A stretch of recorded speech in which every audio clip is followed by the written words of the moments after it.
Kaleshwaraya Shiva Shiva Sarveshwaraya Shambho Shambho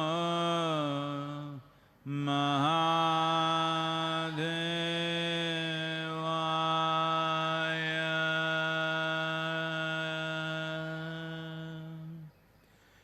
Yoga Yoga Yogeshwaraya Bhuta Bhuta Bhuteshwaraya Kala Kala Kaleshwaraya Shiva Shiva Sarveshwaraya Shambho Shambho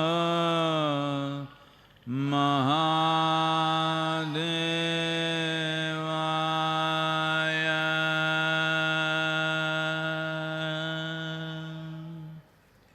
Yoga Yoga Yogeshwaraya Bhuta Bhuta Bhuteshwaraya Kala Kala Kaleshwaraya Shiva Shiva Sarveshwaraya Shambho Shambho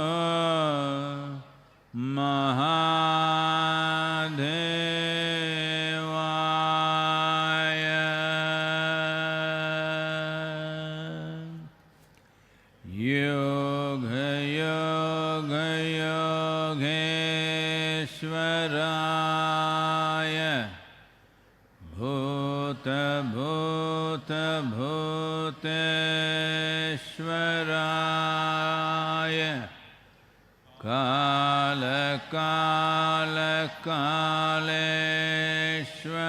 Kaleshwaraya Shiva Shiva Sarveshwaraya Shambho Shambho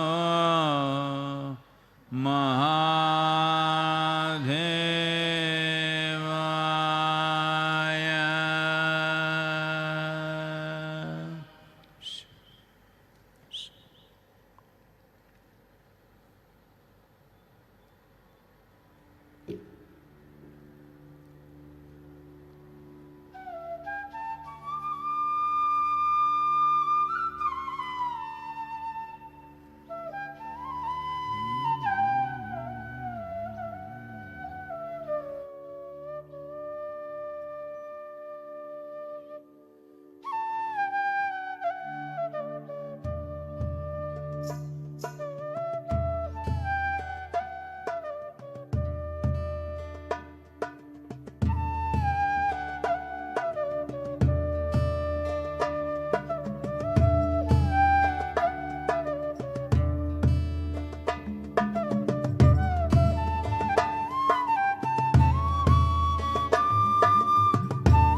Jananam sukadham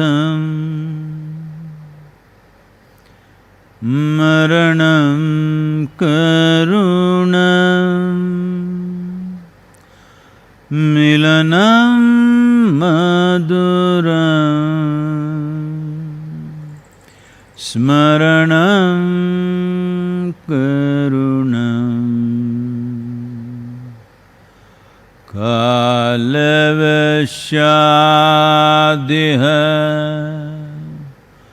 sakalam karunam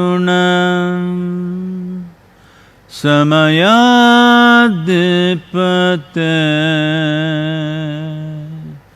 akilam karunam.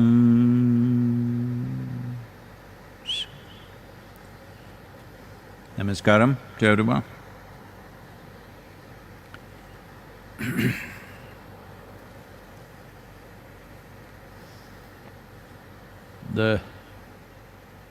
The nature of life is such, in the same package that we think is me. Life and death packed in the same package, not separately, same package.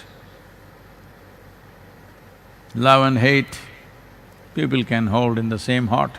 At the same time, they can love one person and hate another person.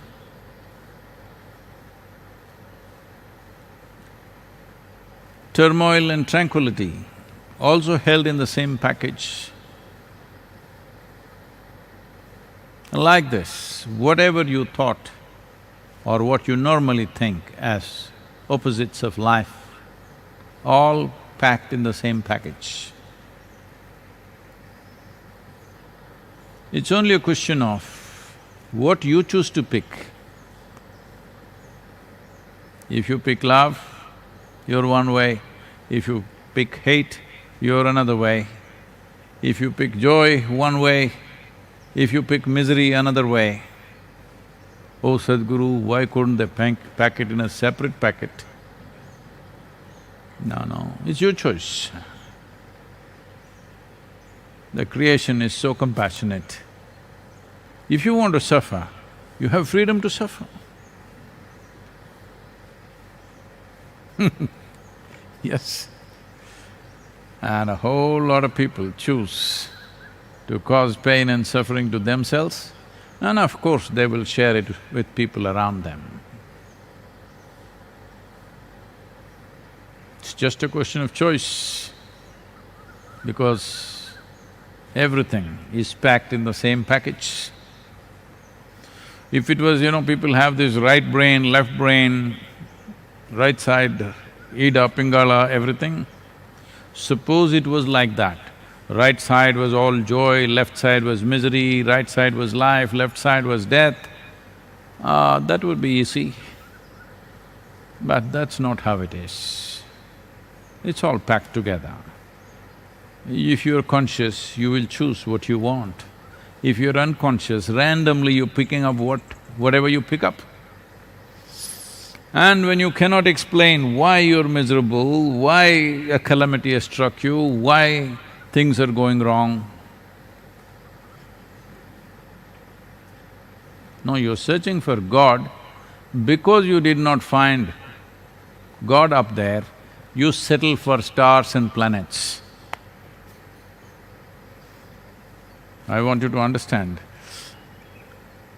next to God, people's choice is planets and stars, they decide.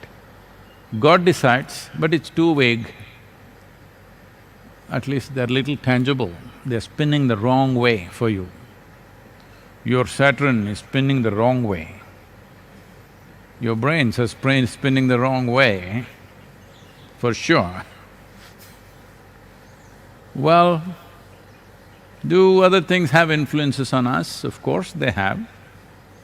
But will you let them influence you or not? That is also your choice. Becoming vulnerable and becoming strong, both are in the same package. Right now, with the virus, It's up to you. I didn't do anything, how did I get it? That is the whole thing. You did not do anything, you did not wash your hands, you did not sanitize yourself, you did not take care. You got it. Well, this happened. This in Tennessee. Why I keep talking about Tennessee again and again is because Isha Yoga Center or Isha Institute of Inner Sciences is located in Tennessee. Here also it's Tamil Nadu TN and there also Tennessee TN. Things are made a little easy for me like that. The postcode, the highway, everything, numbers also matching a little bit. Easy for me to remember. If I remember one, the other one is just a reflection. So, this happened in Tennessee. A man who was standing for a minor office in the city was going door to door campaigning. So, he knocked on a door, a lady opened the door for him and he said what all he intends to do for the town and she should elect him. She smiled at him and said, "You are my second choice." "Oh, really? Who is your first choice?" She said, "Well, just anybody." You need to pick, what is your first choice? So, right now, life situations are confronting us in a certain way, probably like never before for this generation. United States crossing 15,000 fatalities, Spain crossing 15,000, Italy nearing 18,000, France crossing 11,000, UK crossed 7,000, India nearing 200. Well, it's an exceptional job by the authorities in India. The doctors, the forces and the government decision makers, for as dense a population as we are, this is a phenomenal work. But still, in the next week to 10 days, it could ramp up. Simply by permutation, it will ramp up naturally, but still compared to how it's happening in some of the nations, we are way better that way because we acted little preemptive action. But about 500 people who are infected because of a certain religious group, they've gone missing. They're searching for them, they're just not traceable. These 500 people by themselves can infect probably 100,000 people in the next month or two, all by themselves. And those people that are infected, how many more they will infect, the permutations will happen. So unfortunately, there are situations like that. I hope they lie low. They won't go here and there, infecting too many people. So this is where we are. At a time like this, what you pick, what is your choice is very important. It's always important, but most people do not understand the significance of their choices unless there are some stringent or very acute consequences. So this is a time where the choices we make, how we behave, is going to have acute consequences. While young people were little strutting around saying that they won't die, only old people die, but it's getting them also now. A few young people have died. Maybe it is because of other conditions that they had, or maybe the virus is learning to work on them also, or maybe there was not medical care, we don't know, but it's beginning to happen. But those people who got sick, some of them that we know, it's more than a month since they were infected. After 10-12 days, they came out of it. But after over a month, now almost 35-37 days, they're still not able to breathe properly, young people. Their breath is very short, even if they walk 100, 150 feet, they will have to stop and rest. They are in that condition, though they are young and healthy and fever is gone, everything is gone, but their breathing capabilities have not come back, at least for the people that I know. I don't know, for all the other people who have recovered in the world, the situation is same, we do not know. They may be out of danger, but still there's a lot of work to be done in terms of health. There are complaints that I am not answering enough questions because so many questions have been sent from various quarters and I have not answered. So today we'll focus on answering some questions, please.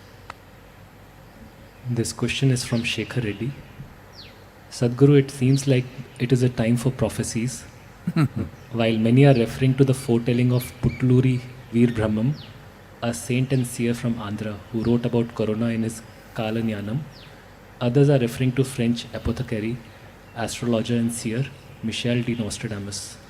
What is your comment on such predictions? Wonderful, these predictions are wonderful, but they always happen after the event has occurred.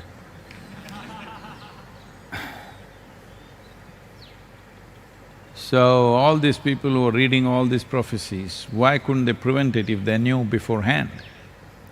If you know beforehand and if you do not prevent a pandemic, that's called a crime of the worst kind. So, it is a human fad that they want to have a scope into the future. Isn't it wonderful? You don't know what will happen next. Otherwise, could you live? So, there are a whole lot of people, astrologers are attacking me all over the place because I am not good for their business.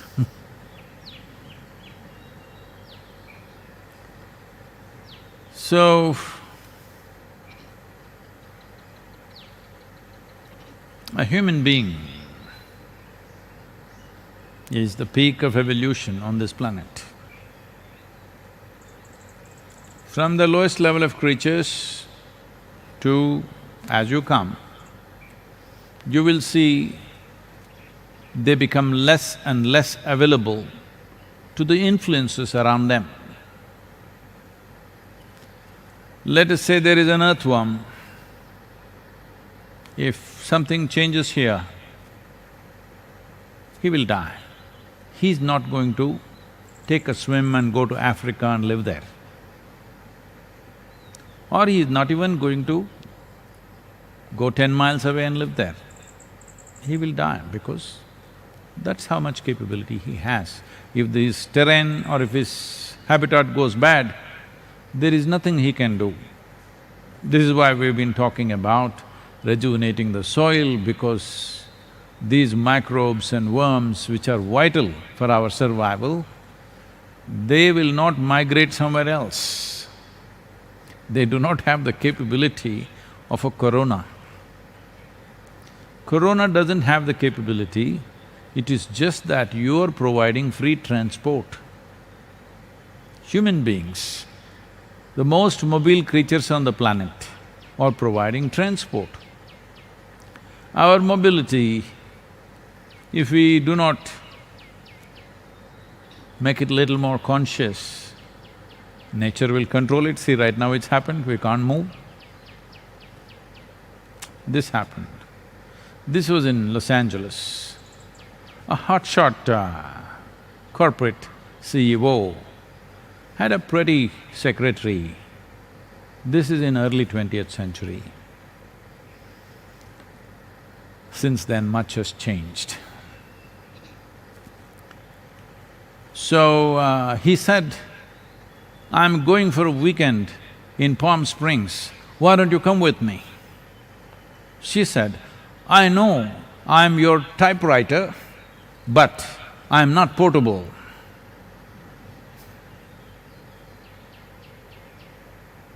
Your portability needs to become little more conscious. It is human mobility which has empowered the virus the way it has. If this had happened 1,000 years ago, if where there was no air travel, much sea travel, all this, then it would have been just there, wherever it happened. Wuhan or wherever it happened, it would have been just around there, maybe adjacent villages, something, and it would have died out. But because human beings have become so mobile, today they're in China, tomorrow morning they're in Italy, next day morning they're in United States or wherever. Because of this seamless mobility, suddenly corona has taken on a huge form. By itself, it would not have, because it needs you. So, this urge to always predict something. There was a man, he is no more, there was a man like this in Tamil Nadu. He predicted, 500 years later, there will be a big flood in Tamil Nadu. I said, that's wonderful. People came and asked me, Sadhguru, what do you think? 500 years later, there's going to be a major flood. I said, that is why I'm sitting at the foothills. In case the flood comes, we will go up the mountain. You are in Chennai, you will go. He said, is that so? I said, yes. But I can also make some predictions. 700 years later, this hill is going to become a volcano and blow. I said, what, really? I said, see, 700 years later, I will not be there, you will not be there. We can predict whatever we want. Please tell me what is going to happen in the next 5 days. Not even 5 months, next 5 days, tell me what's going to happen. This could be useful. Like a meteorological report. If you tell me what's going to happen in the next 5 days, it would be of some use. 500 years later, anything can happen. And of course, people have such a fad about these things, they will adjust the time and the prediction. Just about everything that can ever happen on this planet has already been said by Nostradamus. I'm not a French, I'm not conversant with French, but I like the word damus in English language. I don't know what it means in French. So, this will go on and on, people making predictions, always of the past. Well, if you look at certain projection of how populations are growing, how things are happening, what kind of ecological damage is happening, you can make some calculation and predict something. That in this trajectory if you go, this is what you will hit, we can say that. But 500 years of trajectory is a different matter, because we do not know what all forces will influence things. People say, after the world war is over, they say, we knew this is going to happen, somewhere it is written. After the nuclear bombs, atomic bombs were dropped, people say, we knew about this, 2 ugly spots will happen in the world. What about the test explosions? You missed all of them, you don't know how many hundreds of tests have been done. Maybe human beings did not die, I'm sure a whole lot of creatures have died. So this is a wasteful thing. Instead of doing what you have to do now actively, you go on talking about how we already knew. There are two problems right now with coronavirus. Like somebody said, it is dense population and dense population. We are already a dense population, don't also be dense up here. Let's do what best we can do, don't predict how many people will die. It's just stupid. How many people we will not let them die, this is important.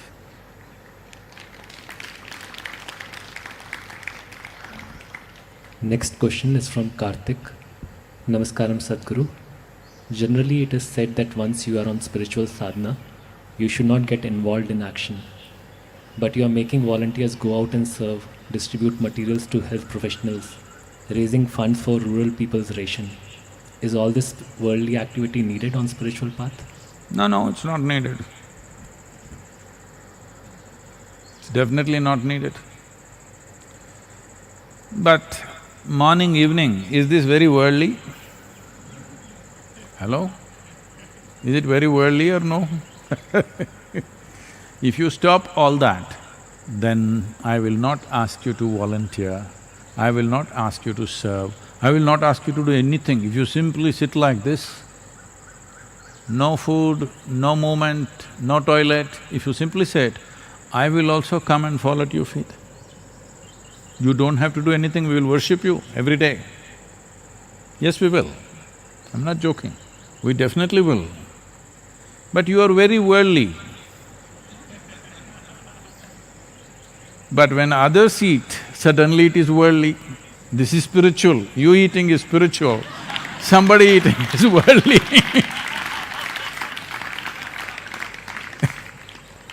So, my meal is very spiritual meal, your meal is worldly meal. No, we must decide.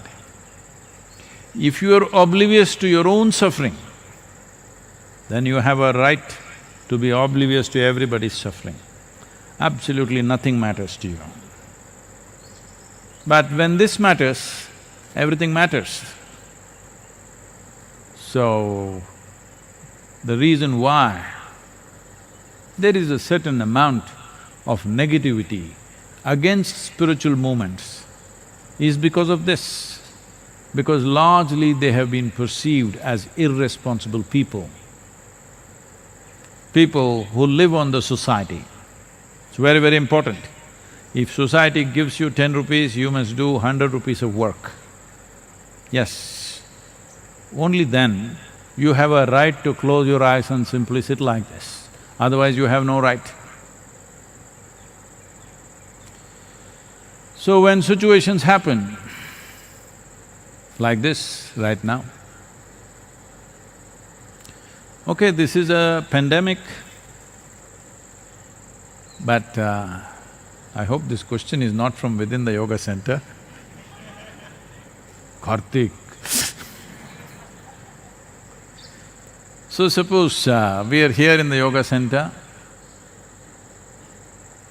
2,642 people right now, not a single infection.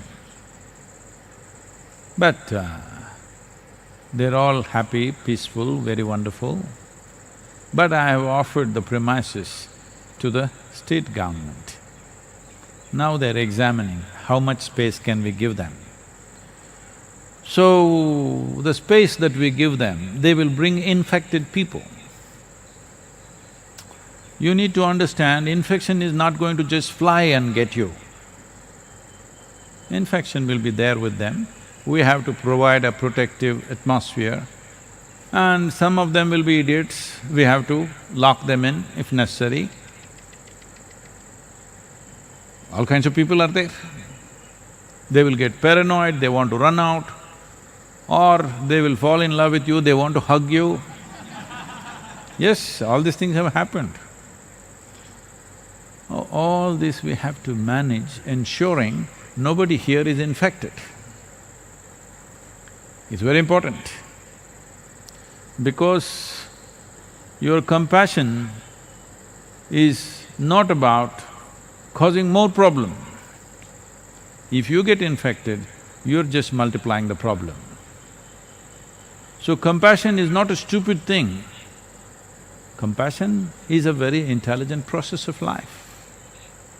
When you're all inclusive, you will see what is the best thing to do. The best thing to do is not something that can be decided today just like this. This is the best thing to do. This is an evolving situation, as life always is. In the given situation, what is the most sensible thing to do, we will decide accordingly.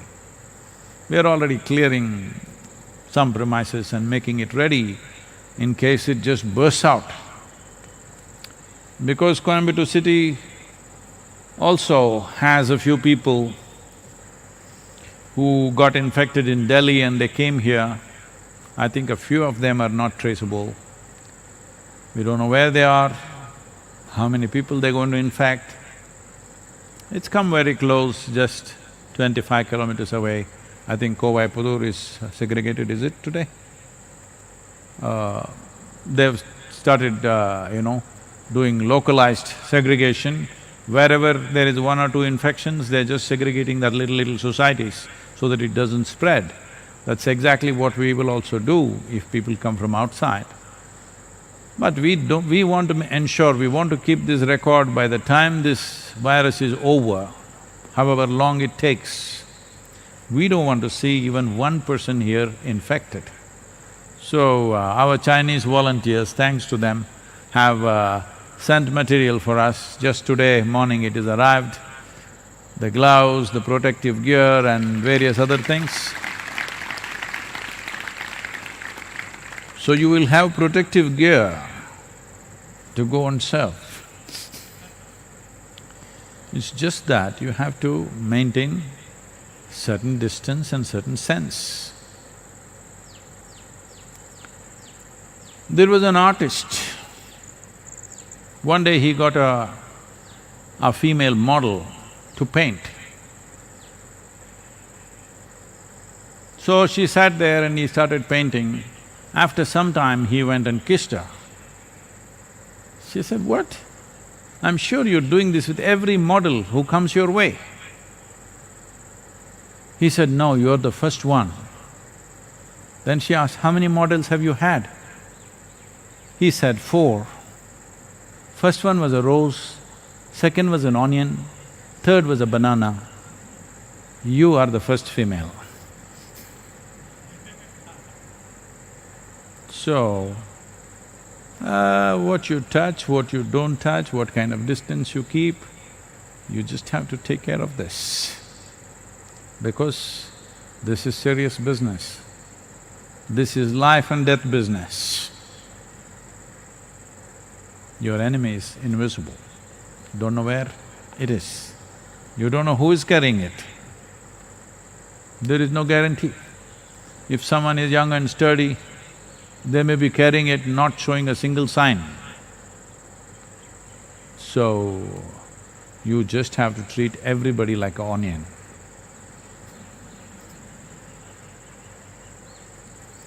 So, about to serve or not to serve, this is not even a question. This is not service. This is just basic expression of your humanity. If you think forsaking your humanity is your spirituality, I'm sorry, I don't want such spirituality. But if you become like this, nothing about you is material. You simply… then we will not ask you to serve. You don't have to. As long as this is there, you must serve. Because for this to happen, behind this there are so many people. There are people out there still working in the field. The poor farmer may get it, the shopkeeper may get it, the one who brings it here may get it. Our volunteers who are going out to procure, they may get it. So, when all of them are sticking out their life for you to eat, You not willing to do even a little bit doesn't sound like spirituality to me. This question is from Mimi. Namaskaram Sadhguru. In the last few weeks you have been speaking about making home a sweet home to live in. However, home cannot be sweet for many who are victims of domestic violence and cannot escape anywhere. This is a man complaining or a woman? Mimi. Huh? Mimi, M-I-M-I, Okay. looks like a woman. Sounds like a woman.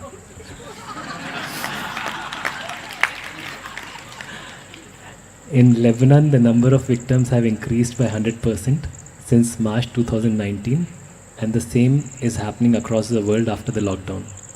How can we help them in these difficult days, and what can they do to survive this period?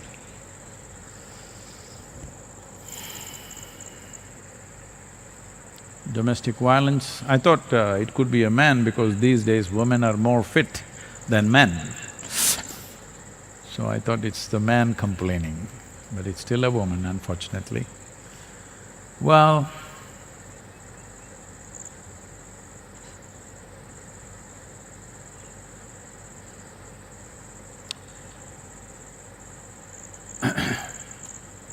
so this is what we are trying to change, this is what the world is trying to change. Because a woman or a female human being has certain biological responsibilities in terms of bringing us all forth here. Because of that, there were certain social handicaps which evolved over a period of time. These handicaps have been exploited too harshly in many societies, almost everywhere. But not everybody, but everywhere it's happened. In some places it has religious backing, in some places it's free enterprise. To dominate and exploit a woman, individual people will always do. I want you to understand, it's not just about a woman. Individual people have a tendency to exploit anybody who is little weaker than them. Well, people all over the world, this used to happen, fortunately it's come down considerably now. When we were growing up, also, every day at the school, you can get beaten for something or the other almost every day.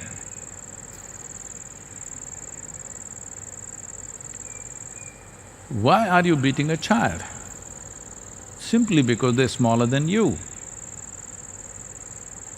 You even had sayings, spare the stick and spoil the child, something, something.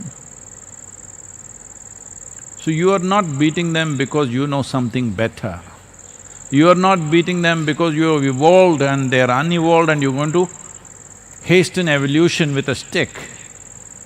Simply they're smaller than you. How come when they grow up you don't beat them? Because now you know the consequence. So similarly, they're not necessarily beating somebody because they are women. They're beating them because they're physically weaker. Compared to a man, little smaller and weaker, generally at least. So this exploitation of anybody who's weaker than you, either physically, financially, socially, whichever way, if you're a little weaker, you get rubbed around. You know,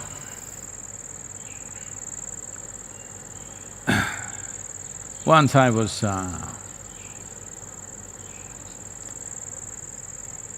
there was some kind of assembly in Malanadu, that is near Shivamogga, in the Western Ghats. There's some camp there and this is way back I'm talking. some little yoga thing going on and they wanted me to come there and spend a day with them. So I went. Naturally, my mode of transport was always a motorcycle at that time, I went there. Those days, the 250cc single-stroke machine was a big motorcycle. Today, when I park it next to what I have today, it looks like a joke, but that day it was big motorcycle. On the road, it was the fastest thing on the road. So I went there and some other people were there who were serving that place. So on a little Luna, there used to be one little machine called Luna, kinetic thing. So on this Luna, this guy goes to purchase some vegetables from a faraway place and comes because this is in a remote jungle. And then he was coming with all these bags and some truck was going and truck pushed him off the road. So he fell down and little damage. No big damage, but some damage, some skin lost, no bones. So he came and he was saying what happened and because I didn't have power, he pushed me like this. On the road, you must always have some power. I said, not just road, just about anywhere. If you don't have power, they'll push you around. Unfortunately, the world has become like this. This is why a spiritual space is very important, where people are not seen for their strength. People are not seen for their physical strength or financial strength or something else like that, but people are valued just for what they are. We need to build a society like this. This violence within the house, I know a whole lot of people are trying to address it like it's a man-woman problem. It's not a man-woman problem, this is man versus anything problem. Anything that's weaker than you, if it's very small, you will stamp it out.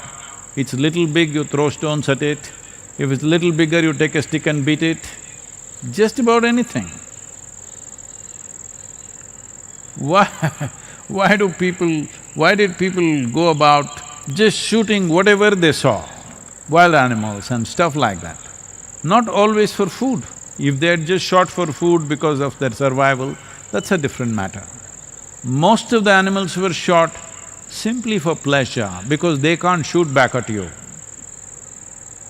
So, you shoot a buffalo because it can't shoot back at you, you beat a child because he can't beat you back, you beat a woman because she can't beat you back. So,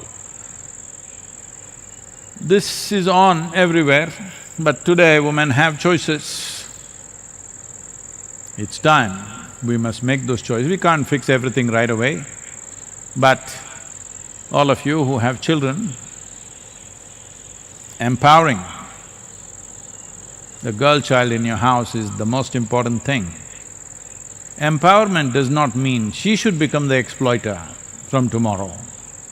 Empowerment is this, that you have no need to exploit anybody. That is empowerment.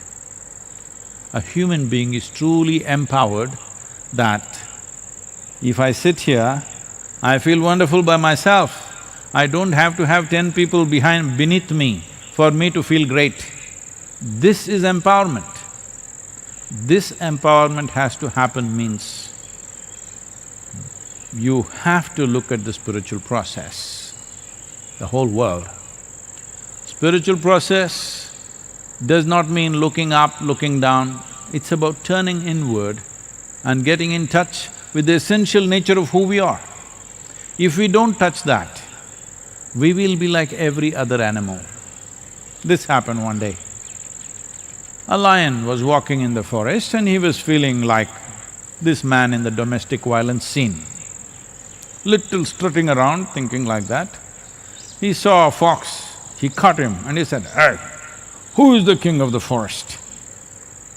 Fox, you know how? "Oh, my lord, you are not only king of the forest, you are the king of the universe." He felt little more, it got puffed up, and then he was strutting around. Then he saw a leopard, caught him. Who is the king of the forest? He shivered because he is not a match for the lion. He said, no, no, you are definitely the king of the forest, there is no two ways about it. If I had two choices, it would be you and you. Then he was feeling really wonderful, even a leopard is shivering in front of him. And he came to a little opening, there he saw a huge tusker standing. And he roared, who is the king of the forest? The tusker, without a word, put his trunk out, picked him up, twirled him around and thrashed him on the ground. With his back hurting very badly, you could have just told me. The tusker said, but I had to make my point. So this problem, that wherever you find somebody who is little weaker than you, physically, financially, socially, politically, you want to rub them in, this is very animalistic. It's okay for the animal kingdom, not okay for human beings.